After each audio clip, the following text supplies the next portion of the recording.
Kabinet Bayangan menanggapi isu reshuffle Kabinet Merah Putih yang berada di bawah komando Presiden RI Prabowo Subianto. Isu reshuffle Kabinet menguat menjelang Hari Kemerdekaan RI 17 Agustus 2026. Sekretaris Kabinet Bayangan Ferry Amsari pun menanggapi isu reshuffle Kabinet yang kembali terjadi di 1,5 tahun kepemimpinan Prabowo Subianto. Menurut Ferry, Kabinet Merah Putih yang selalu ditimpa isu reshuffle kabinet menunjukkan bahwa kabinet tersebut telah gagal membangun kepercayaan publik.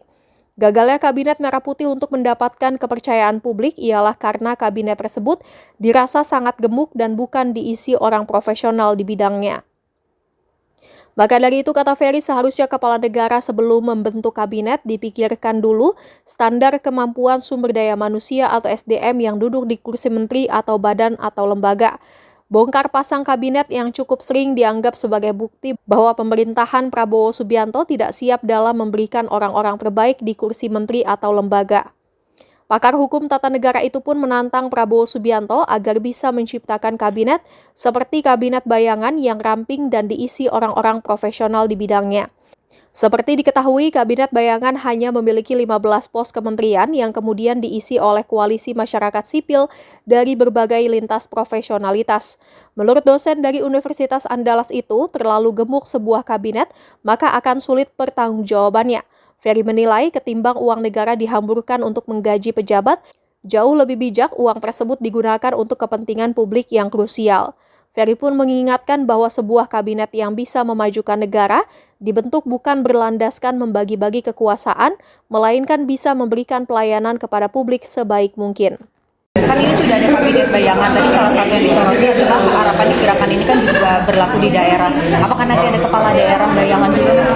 Bisa saja, segala ide baik tidak kami tutup-tutupi dan tentu akan ada perbincangan dengan teman-teman di daerah yang memastikan bersama-sama kita bisa melakukan checks and balances agar negara kita menjadi lebih baik. Dalam waktu dekat ini akan ke daerah-daerah juga apa nih? Atau masih fokus di Jakarta? Tentu akan ada memikirkan ke sana, tetapi harus diakui kami punya keterbatasan soal dana dan lain-lain. Ini sedang kita pikirkan bagaimana ini bisa betul-betul jadi gerakan publik bersama. Dan silakan, apalagi ada Zoom kan, semua bisa disederhanakan.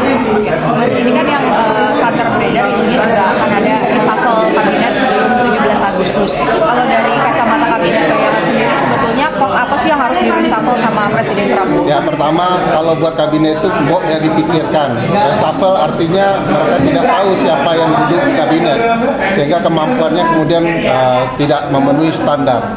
Dan itu yang kami sarankan, sebenarnya kabinet harusnya sudah berjalan dengan baik tanpa ada perubahan. Artinya kalau ada perubahan, ya mereka tidak siap di kabinet atau kinerjanya tidak memuaskan. Siapa hampir, kalau kita punya keyakinan, tiru dong kami, kalau kami mampu 15, masa negara tidak bisa lebih efektif dan efisien dalam membentuk kabinet. Artinya ketika misalnya isu ada reshuffle kabinet Bayangan menilainya selain siapa orangnya, tapi jumlah kabinetnya juga jumlahnya, karena ini bukan soal bagi-bagi kekuasaan, tapi bagaimana kita bersama melayani publik sebaik-baiknya. Terlalu besar badan kabinet akan menimbulkan keraguan kepada siapa pertanggungjawabannya, karena selalu ada ruang titik temunya antar kabinet. Nah, oleh karena itu kita berpikir sederhanakan, orangnya tepat untuk menyelenggarakan pemerintahan, dan jangan rugikan uang negara yang banyak untuk gaji menteri. Gunakan uang sebanyak-banyaknya untuk kesejahteraan publik dan pastikan publik betul-betul memenuhi standar hak-hak yang mereka harusnya diberikan oleh negara. Salah satunya lembaga-lembaga yang tadinya independen dikembalikan tidak lagi jadi kementerian atau gimana, Mas? Ya, lembaga-lembaga yang konsep ketatanegaranya harus independen, ya harus independen supaya ada alat kontrol negara dalam penyelenggaraan pemerintahan.